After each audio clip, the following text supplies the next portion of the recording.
विष्णुपदाय कृष्णपृष्ठाय भूतले श्रीमती मधुसूदनाय चैतन्याय नमस्ते मधुसूदनाय भक्तिपात्रते दुर्लभ कृष्ण भक्तिमूर्ति सर्वकाम हरे कृष्ण कृष्ण कृष्ण हरे राम नारायणं नमस्कृत्य नरं चैव नरोत्तमं देवीं सरस्वती व्यासं ततो जयमुदीरये। श्रीमद्भागवत महापुराण। भागवत ने कहा, कृष्ण कह रहे हैं यहाँ पे, मेरी अनन्य भक्ति उन लोगों को भी पवित्र कर देती है, जाति दोष से मुक्त कर देती है जो जन्म से चंडाल है।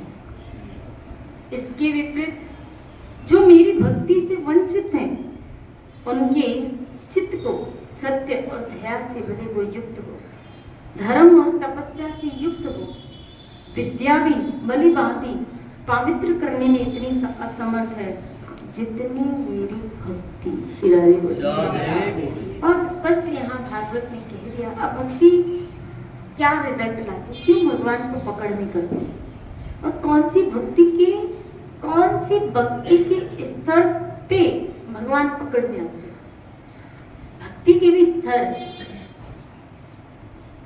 भक्ति के भी, इसीलिए इसको भागवत ने 3 कैटेगरी में डिवीजन दिया, कनिष्ठ, उत्तम और मध्यम। कनिष्ठ, मध्यम और उत्तम। अब जब आरंभिक अवस्था कनिष्ठ अधिकारी है, वक्त कनिष्ठ भक्त है,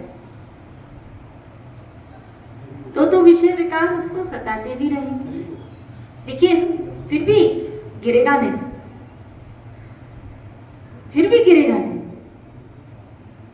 गिर के फिर उठेगा, क्योंकि भगवान की भक्ति में कदम रखना, इसका मतलब है भगवान ने उसका हाथ पकड़ लिया है, और जब भगवान ने उसका हाथ पकड़ लिया है तो बढ़ेगा आगे, और जब तक वो उत्तमा तक नहीं प्राप्त होगा, भले उसको हो सकता है जन्म लेते हैं, पर भगवान छोड़ेंगे नहीं उसको, ठाकुर छोड़ेंगे नहीं उसको। श्री राधे बोले।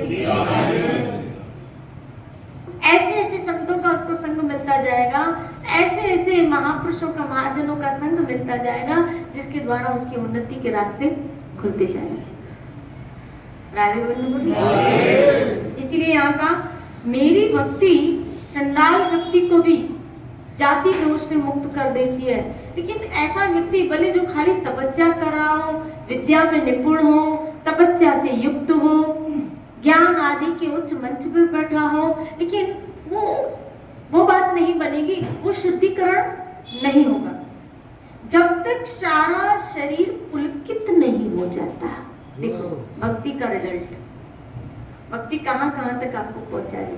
पुलकित मतलब हर्ष, रोमांच, आनंदित। भक्ति आनंद देती है। कई लोग मुझे कहते हैं, आप कहते हो भक्ति आनंद देती है, लेकिन यहाँ तो हम भक्तों के चरित्र में देखते हैं वो खाली, देखिए वो रोना भी मजे का होता है। वो आनंद स्वरूप परमात्मा के लिए जब रोना, गोपियां रोती है कृष्ण के लिए, लेकिन उस रोने में भी, संसार के हंसने में भी रोना है। श्री राधे बोले।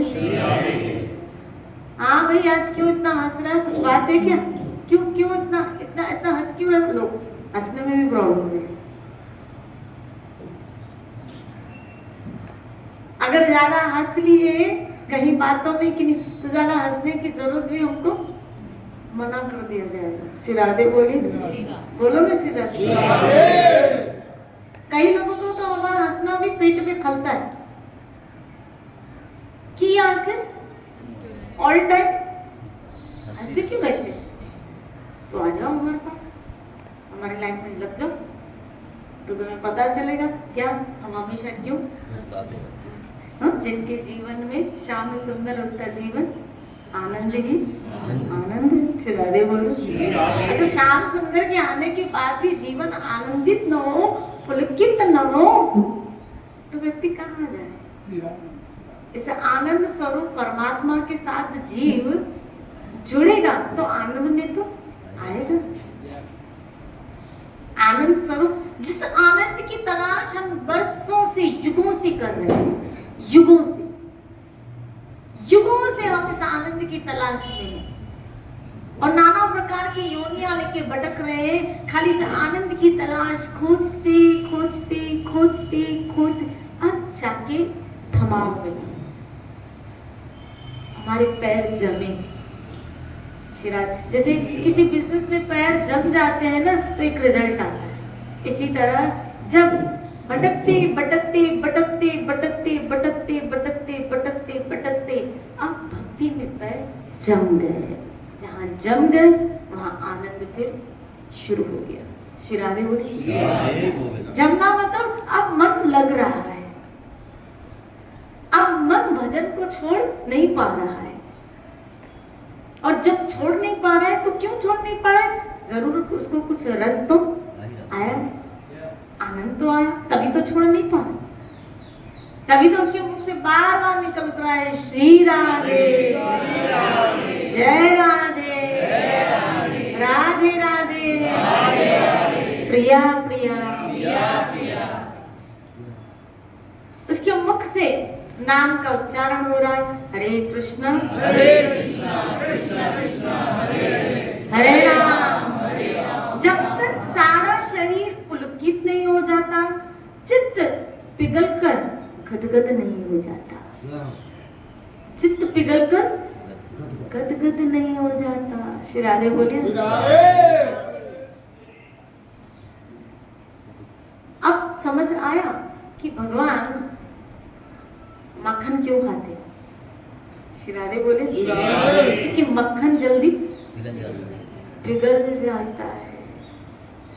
पिघले हुए चीज को ही भगवान भोग लगाते हैं, पिघली हुई चीज को ही भगवान भोग, इसी तरह पिघले हुए चित्त का ही ठाकुर भोग लगाते हैं, उसमें आते हैं। पिघला हुआ चित्त ही उसको भाता है। पिघले हुए चित्त की क्या लक्षण?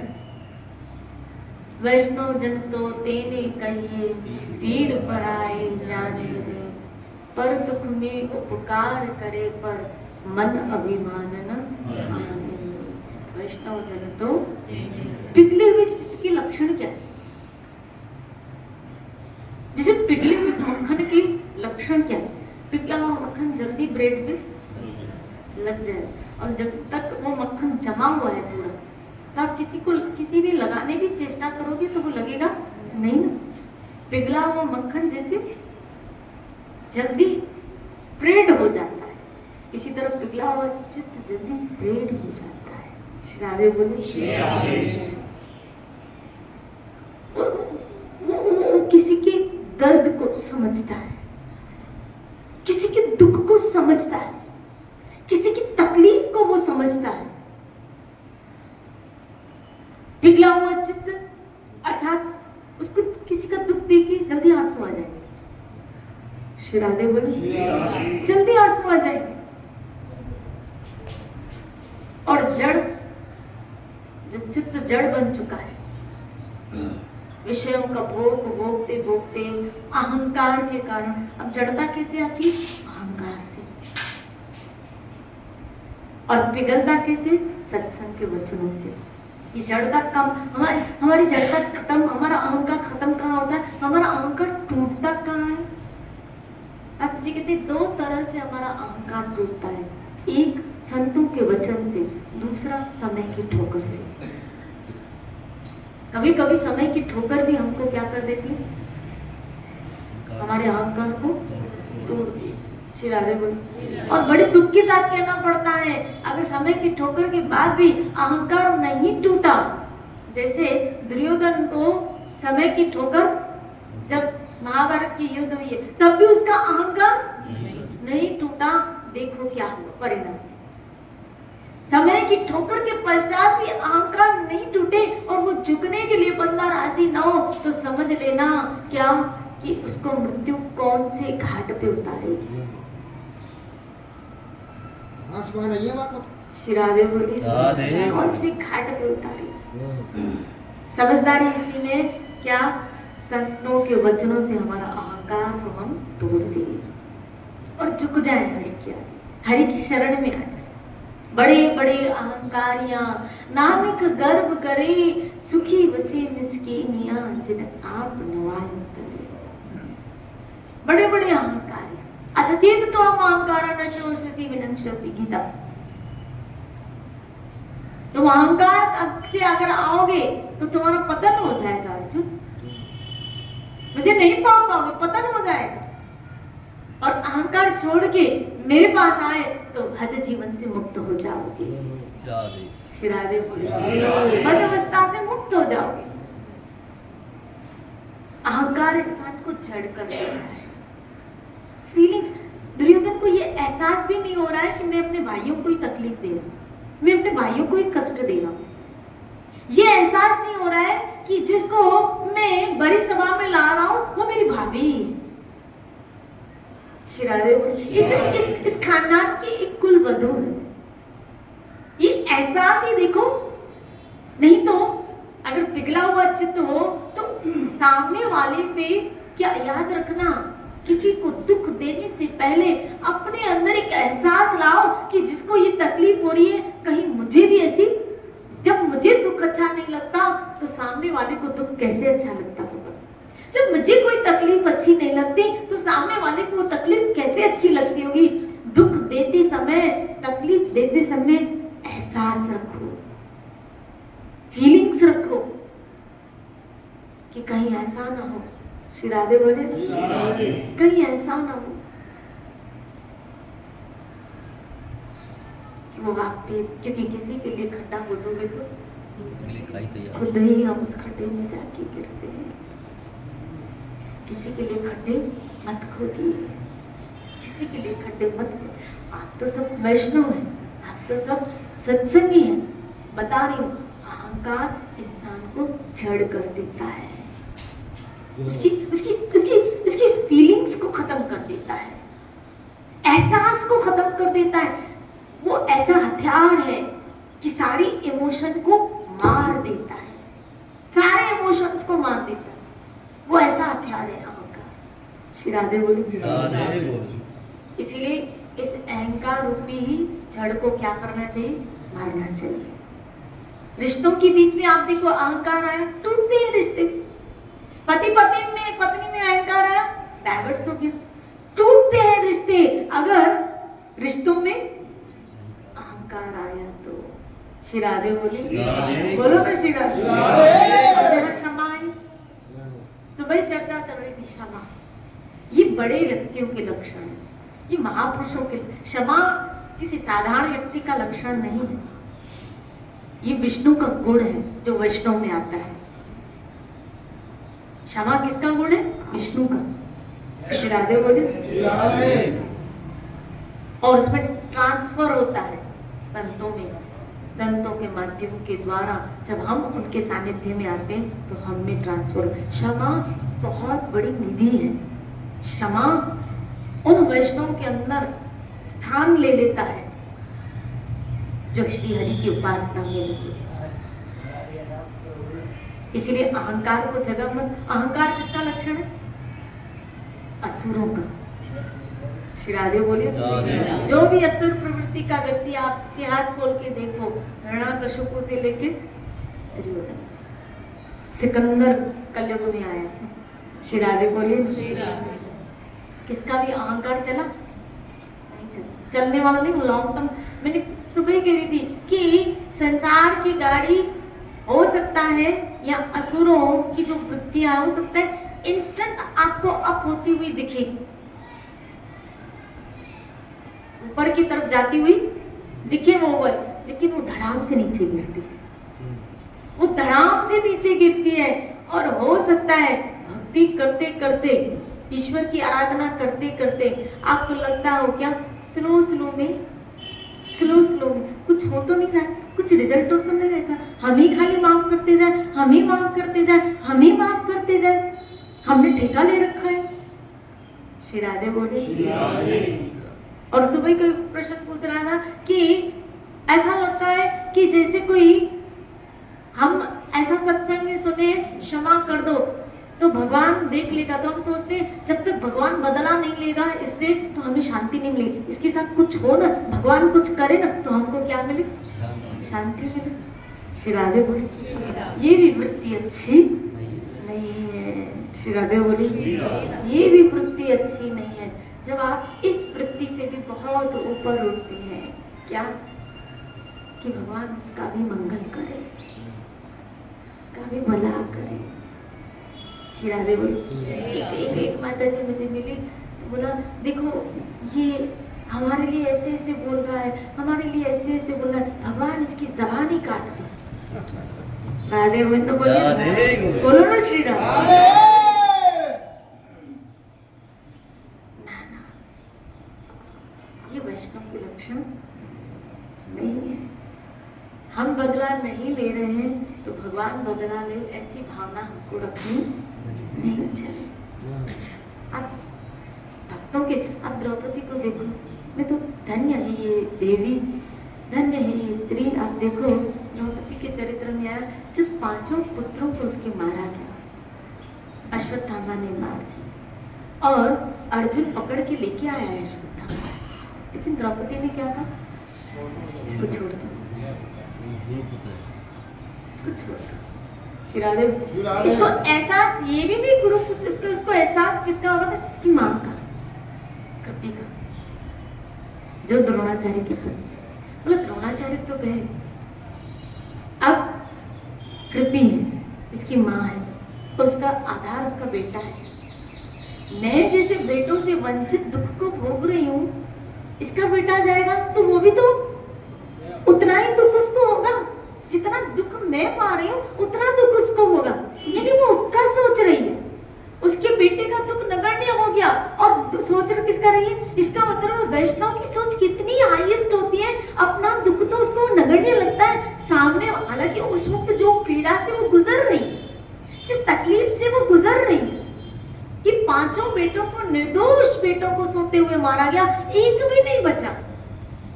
और ना ही भगवान से शिकवा करती है कि तेरी शरण में थी ना, मैंने तो अपने आप को, और आपने कहा योगक्षेम वहाम्यम कि मैं सारी जवाबदारी लेता हूँ, तो मैं तो आपकी शरण में थी प्रभु, तो फिर मेरे बच्चों की ये गति कैसे हुई। कोई शिकवा नहीं, कोई शिकायत नहीं कर रही है श्याम सुंदर से। श्री राधे बोल सकती थी ना, कह सकती थी कि अरे इनकी, मेरे बच्चों ने क्या किया था, क्या बिगाड़ा था इसका, इनके साथ ऐसा क्यों हुआ। श्री राधे बोले मां थी, लेकिन भगवान से भी शिकवा नहीं, और भगवान के सामने ही अर्जुन को कह रही है, ठाकुर सामने, उनके सामने ही अर्जुन को कह रही है इसको छोड़ दो, इसको माफ करो, क्षमा। बात आ रही है, ये क्षमा गुण किसका है, वैष्णव का क्षमा है। और क्षमा करने के बाद पर दुख उपकार करे मन अभिमान नाड़ी,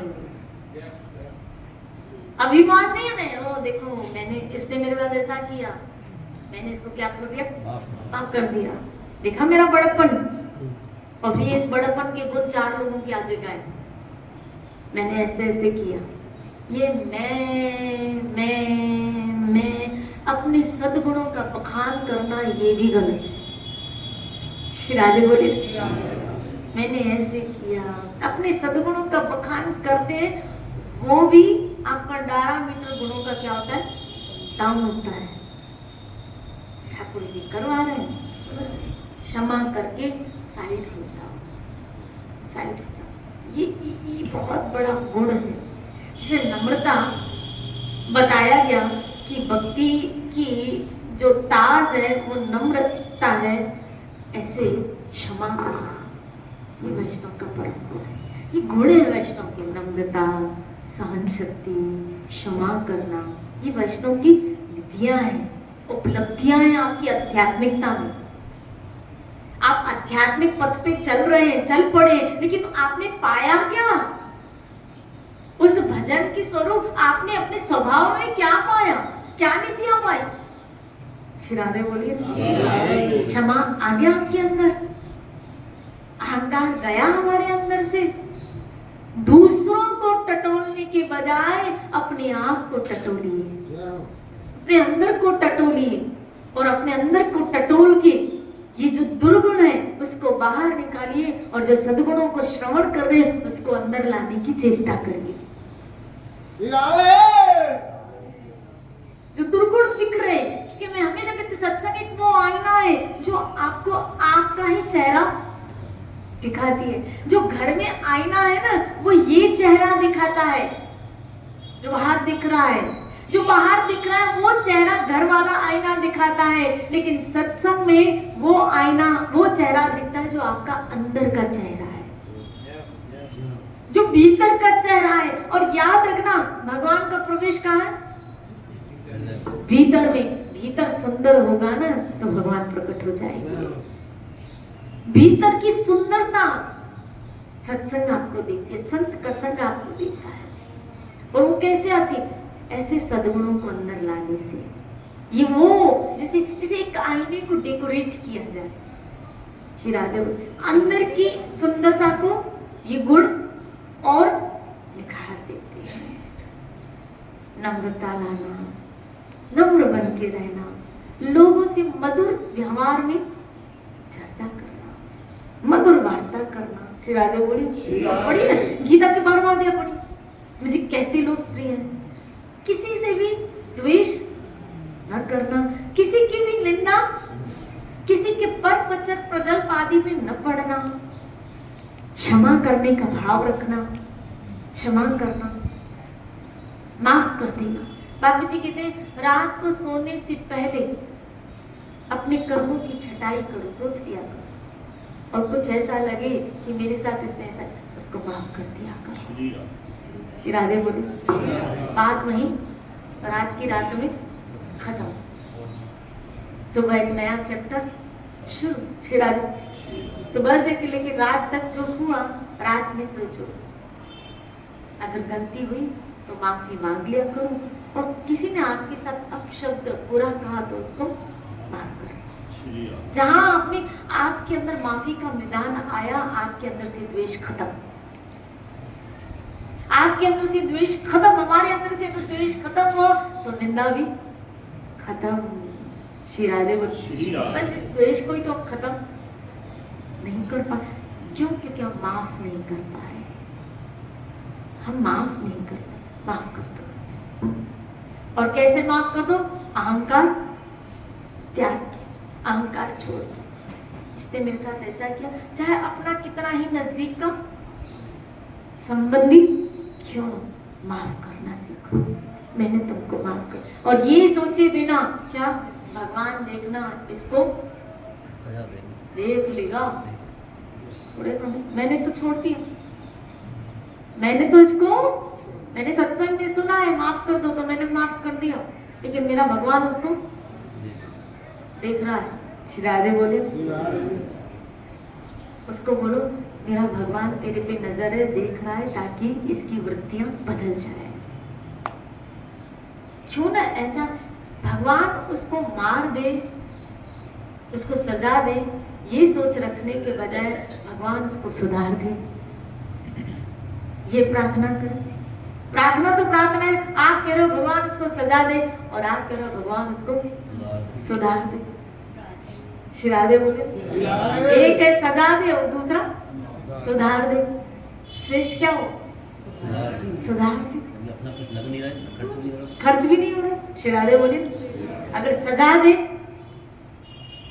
तो उसका भी तो अहित होगा, उसकी भी फैमिली है, और हो सकता है अगर उसके साथ बुरा हुआ तो फिर और वो किसी के साथ, तीसरे के साथ बुरा करे। श्री राधे लेकिन अगर सुधार दे तो इसकी मनोवृत्तियां ही सारी बदल हो जाए।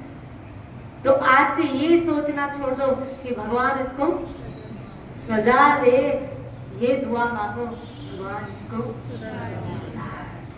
श्री राधे बोलिए। नित्यानंद जी ने ऐसा ही किया।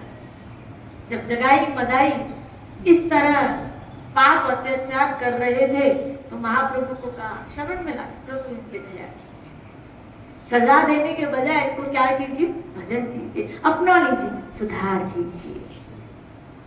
ये है वैष्णव।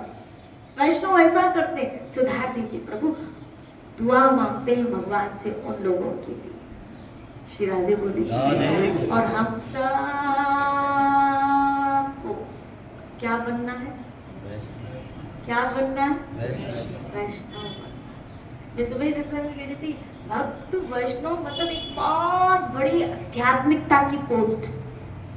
बहुत बड़ा पद, बहुत बड़ी स्थिति, और जितनी बड़ी स्थिति उतनी ज्यादा गुण, उतनी ज्यादा मेहनत करनी पड़ती है। जितनी बड़ी डिग्री हाथ में लगती है उतनी बड़ी मेहनत नहीं करनी पड़ती। जितनी बड़ी डिग्री लेते हैं तो जितनी बड़ी पोस्ट लेने की कोशिश करोगे वैष्णव की, उतनी थोड़ी मेहनत भी तो बोलो करनी पड़ेगी। शिरादे बोले चिंता मत करना, चिंता मत करना। हमेशा अगर वैष्णव बनोगे, हमेशा भक्त बनोगे तो हमेशा प्रभु का साथ पाओगे, आपके पक्ष में होंगे। क्योंकि यहाँ बताया क्या, मुझे भक्ति पकड़ में नहीं, मेरे भक्त मुझे पकड़ सकते हैं, पकड़ सकते हैं। वही भक्ति हमारे चित्त को पिघला देती है, हमारे अहंकार को तोड़ देती है, खत्म कर देती है, हमारे अहंकार को तोड़ देती है। इसलिए सत्संग हमारे चित्त का मार्जन करती है। श्री राधे बोलिए, आईना है, यहाँ से गुण लो, इस दर से क्या लो, जो सीखते हो ना गुण, वो अपने अंदर लाने की कोशिश करो, और जो दुर्गुण है उसकी पहचान रखो, और पहचान करके हमारे अंदर है तो उसको बाहर निकालने की। क्यों? सड़े हुए टमाटर घर में से बाहर क्या करते हो? सड़े हुए आलू घर में से क्या करते हो? सड़ी हुई सब्जी घर में से क्या करते हो? क्यों फेंकते हो? क्योंकि वो और सब्जियों को भी, और टमाटर को भी, और आलू को भी, बस जैसे सड़े हुए टमाटर, एक टमाटर पूरी टमाटर की टोकरी से वो बाहर फेंक देते हो, सड़ा हुआ आलू पूरे आलू की टोकरी से वो बाहर फेंक देते हो। ऐसे गंदे दुर्गुण, दुराचार के विचार जो सड़े हुए हैं वो अच्छे गुणों को दबा देंगे, उनको बाहर निकाल के फेंक दो तो बाकी अच्छे आलू, अच्छे टमाटर, अच्छे गुण बच जाएंगे। और अच्छे टमाटर की सब्जी बना सकते हो, लेकिन इसने और टमाटर को खराब कर दिया तो आप खा नहीं पाओगे। इसी तरह अगर सद्गुण को दबा दिया उन दुर्गुणों ने तो फिर भगवान के निकट नहीं जा पाओगे, आप ईश्वर को उपभोग नहीं करवा पाओगे, उसकी सेवा में सम्मिलित नहीं हो पाओगे। श्री राधे बोली। इसलिए जो अच्छाइयाँ सुनते हैं, जो सद्गुण वैष्णव में होनी चाहिए, वैष्णव की ये सब श्रृंगार है। जैसे एक स्त्री श्रृंगारित होती है, टॉप्स पहनती है, हार पहनती है, बिंदी लगाती है, ये श्रृंगार करती है। इसी तरह भक्ति का श्रृंगार है क्षमा, मैत्रता, दया, ये सब उसका श्रृंगार है भक्ति का। जब भक्ति आएगी तो आपको इस गुणों से श्रृंगारित कर देगी, इस गुणों से श्रृंगारित कर देगी। और वो श्रृंगार की हुई भक्ति अर्थात सद्गुणों से युक्त भक्ति भगवान के सेवा के वो भक्त योग्य बना देती है। क्या होता है यहाँ बताया ना, चित्त पिघल कर गदगद हो जाता है। आप देखो भक्ति क्या कर रही है, चित्त पिघल कर सारा शरीर पुलकित हो जाता है, चित्त पिघल कर गदगद हो जाता है, आनंद के आंसू आंखों से छलकने लगते हैं। बहुत तरह के आंसू होते हैं, एक होते दुख के आंसू, एक होते दुख के आंसू, और एक यहाँ कौन से आंसू? आनंद के आंसू। श्री राधे बोले। लेकिन जब दुख के आंसू होते हैं तो दिल जलता है, दुख के आंसू में खून जलता है, दिल जलता है, लेकिन आनंद के आंसू में आनंद मिलता है। श्री राधे बोले। चित्त गदगद हो जाता है, यहाँ बता ना, गदगद हो गया, रोमांचित हो जाता है, हर्ष आनंद। कभी कभी वो भक्त खिलखिलाकर जोर जोर से हंसने लगता है, कभी उछल उछल कर नाचने लगता है, कभी जोर से गान करने लगता है। ये वो भक्ति के लक्षण है जो उस भक्त के अंदर जब उन सद्गुणों ने प्रविष्ट किया तो भक्ति ने आनंद स्वरूप उसके चित्त को प्रकट कर दिया। श्री राधे बोले। भक्ति क्या लेके आती है? भक्ति आनंद लेके आती है। इसलिए उन भक्तों का हृदय चित्त कैसा होता है? पिघला हुआ होता है, पिघला हुआ। वो कठोर याद रखना, कठोर हृदय में ठाकुर कभी नहीं आ सकते, बिल्कुल नहीं। शिशु उसको सूखा सूखा लगता है। सूखी जगह में तो आप भी नहीं जाना चाहते हो। हरियाली का आपको हरियाली नहीं अच्छी लगती? नदी, तालाब, झरने, ग्रीनरी। श्री राधे बोले सूखी जगह में तो हमको भी, और जहाँ खाली रेत हो, गर्मी हो, ताप हो, आपको उस जगह में अच्छा लगेगा? नहीं। सूखी जगह में तो आपको भी अच्छा नहीं लगेगा। जब सूखी जगह पे आपको जाना अच्छा नहीं लगेगा, तो सूखे हृदय में भगवान को आना कैसे अच्छा लगेगा? कैसे अच्छा लगेगा? श्री राधे बोले चित्त पिघलना चाहिए, पिघलना चाहिए,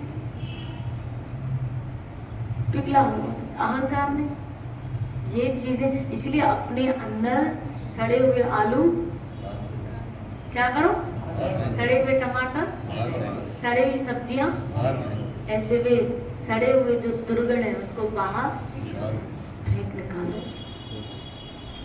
आप कहेंगे हमारे बस की बात है? प्रश्न आता है, क्या हमारे बस की बात है? क्योंकि टोकरी में तो हाथ चला जाता है,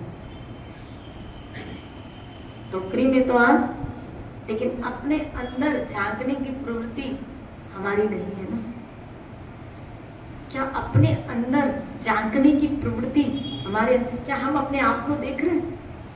इसमें ये चीज है, इसमें ये चीज है, इसमें बुरा ढूंढ को मिला ना बुरा, अपने आप को से बुरा ना अपनी टोकरी में देखो। श्री राधे बोले अपनी टोकरी में देखो। जितनी देर बाहर की टोकरियां देख रहे हो ना, इसमें ये इसमें, उतनी देर अपनी टोकरी देखोगे ना तो संवर जाओगे, निखर जाओगे। ये क्या कर रहा है, ये क्या कर रहा है, ये क्या कर रहा है, छोड़ो, हम क्या करें अब वो देखो, तुम क्या करें वो देखो। इसी चर्चा को लेते हुए कल चलेंगे। भागवत की चर्चा बड़ी आनंदित।